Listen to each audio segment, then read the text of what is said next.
We're trying to get a common language with what we're doing with flexible learning and blended learning.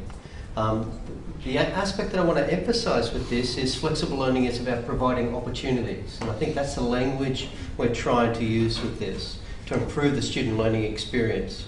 Time, pace, place, etc. Looking at the mode of study, looking at the teaching approach, the assessment, but also the staffing, which actually came out as well in terms of whether it's casual or whether it's permanent staffing. If we look at then the blended and flexible learning, and this is a lot of our agenda that we're using at Charles Sturt University, what it is looking at a design approach that examines the relationships between those flexible learning opportunities in order to optimise that student engagement and equivalence of learning outcomes. Distance education is definitely the context that we have here. I think what we're talking about now, and I think flexible learning provides the ability to have them traverse through these different learning spaces, whether they're on campus, whether in the blended mode, whether they're doing correspondence courses or whether they're doing things in Second Life, etc. So again, we're looking at those opportunities, but also then using Garrison and Vaughan's concept of a design approach in actually designing those opportunities in the flexible learning aspect as we go through. So I think what we've tried to do with some of our terminology at least is really come to that, the opportunities that are possible, how it's blended by the teacher and how it's utilised by the student and blended with the learner involvement, I think, is the blended and flexible learning side.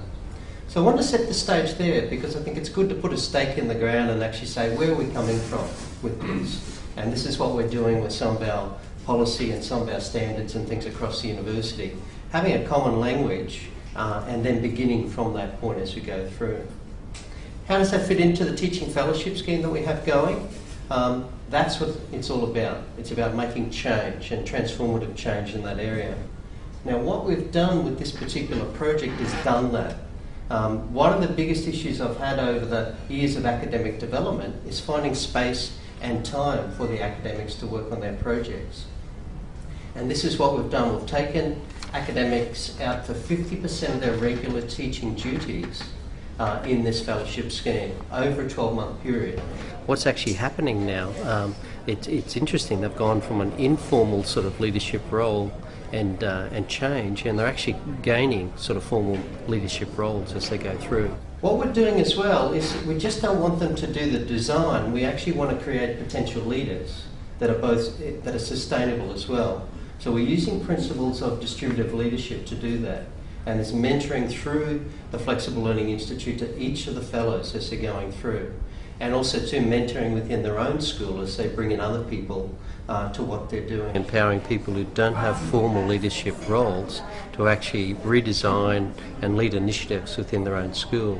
And what we're trying to do with the strategic change is look at all of 24 schools over about a 5-year period, seconding each of them through this fellowship program to work 50% of their time.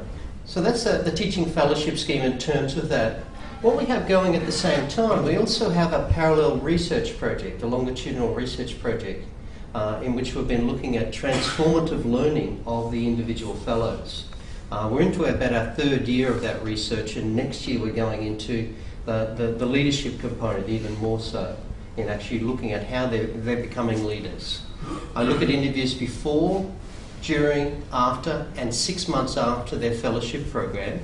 And also part of that in the whole project, they have to actually research and publish and present at conferences, internal conferences as well. Now I think we need to reinvent how we actually do something like a fellowship program and what the focus is. But I think what it's achieving in terms of redesign, curriculum renewal, plus the leadership, I think is particularly good. So these are qualitative analysis, looking at the themes that are coming through from the personal narratives of each of these teaching fellows. Other things that have come up as well is too renewed confidence with regard to leading, and I think that's been really interesting. A lot of these people are becoming leaders in their own right. What's actually happened from that is that a lot of these leaders in the fellowship program are moving into formal leadership roles, chairing learning and teaching committees and program committees as well. So they're being empowered to negotiate a lot of these difficulties in terms of the in any setting, institutional barriers to technological sort of innovation and what they're trying to do. And they're often pushing the limit. They're pushing our infrastructure sometimes to actually adapt or change, or they have to work around it. And that's particularly interesting.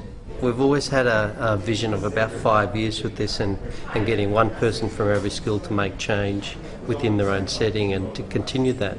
That's sustainable to that extent. I think what we have to do once we get to that point is actually rethink what we're doing with it.